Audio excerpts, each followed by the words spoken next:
Et pour parler de cette finale, justement, nous retrouvons en direct de Rabat notre envoyé spécial, Ababacar Tounkara. Ababacar, bonjour. Bonjour. Alors, une finale, on y est, une finale Maroc-Sénégal, deux cadors africains, deux sélections solides et deux entraîneurs confiants et déterminés, comme on vient de suivre là dans les déclarations des deux sélectionneurs. Ababacar Tounkara, c'est une très belle finale qui s'annonce ce soir.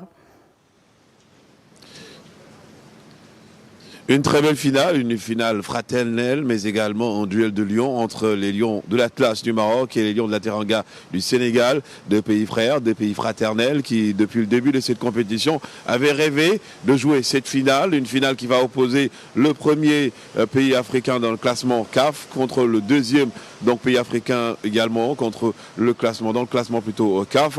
Les lions de l'Atlas qui ont déjà une étoile, les lions du Sénégal qui ont déjà une étoile. Chacune des deux équipes vise à avoir une deuxième étoile, une finale qui promet dans le jeu parce que ce sont les deux équipes qui ont donc, durant tout leur parcours dominé leurs adversaires, deux équipes qui savent jouer à la balle, deux équipes qui se respectent, qui s'aiment. Comme on le dit aujourd'hui, c'est la plus belle des finales qu'aurait espéré avoir le Royaume du Maroc pour cette 35e édition.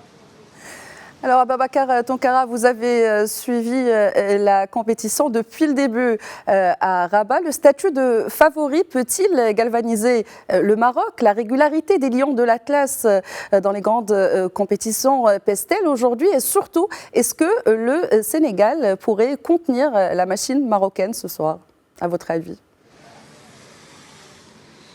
Ce qui est sûr, c'est qu'aujourd'hui, le Maroc aura bien évidemment son 12e homme, comme toujours, derrière elle, bien évidemment, pour parler de l'équipe marocaine, des supporters qui seront là pour scander de la première seconde jusqu'à la dernière seconde, à pousser les lions de l'Atlas vers la victoire. Une équipe marocaine encore invaincue dans cette compétition et même invaincue depuis plusieurs mois. Une équipe marocaine qui est dans la dynamique de ce qu'elle a montré lors de cette Coupe du Monde, où elle est partie jusqu'en demi-finale. Face à elle également, une équipe sénégalaise qui n'a jamais perdu depuis presque 2 ans à 3 ans dans un match bien évidemment à 90 minutes contre une équipe africaine dans cette Coupe d'Afrique des Nations. C'est une équipe, comme on l'a dit, le sélectionneur l'a rappelé, une équipe marocaine forte de ses capacités, forte de ses compétences, avec des joueurs très performants qui peuvent bien évidemment poser énormément de soucis à cette sélection sénégalaise, mais comme on le dit aussi, de l'autre côté, il y a l'expérience, et Walid Regragui l'aura dit, il ne faut pas avoir de l'excès de confiance. Ce sera un match qui se jouera à 50-50,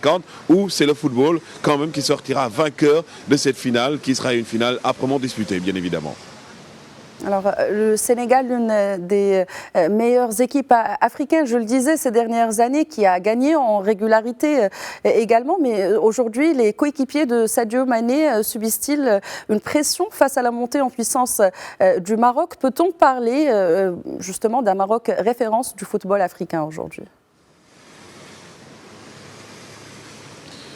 Mais bien évidemment, comme on le dit, parce qu'aujourd'hui, il s'agit déjà de la première nation africaine au classement CAF. Le Maroc qui a réalisé l'exploit d'être parti jusqu'en demi-finale de la Coupe du Monde, qui organise la meilleure des Coupes d'Afrique, si on peut le dire, dans le cadre de l'organisation des infrastructures, des stades. Les joueurs sénégalais, les joueurs même des autres équipes l'ont dit, jamais ils n'ont joué une compétition avec une organisation aussi maximale. Une équipe marocaine qui s'est jouée à la balle, une équipe marocaine qui espère dominer comme elle a fait lors de ses toutes dernières rencontres face à une équipe sénégalaise également qui se disent serein bien évidemment avec de l'expérience parce que l'avantage de l'équipe marocaine c'est le public, c'est aussi des joueurs capables de gagner n'importe quel adversaire. De l'autre côté il y a l'expérience avec des joueurs aussi de renom comme Sadio Mané, aussi Gana Gueye qui ont l'expérience, qui ont déjà gagné bien évidemment la Coupe d'Afrique, une équipe sénégalaise qui en 4 ans a joué 3 finales, mais attention comme on le dit c'est le football et aujourd'hui le Maroc est confiant de ses forces, le Maroc est capable de battre n'importe quelle équipe. Et comme je le dis,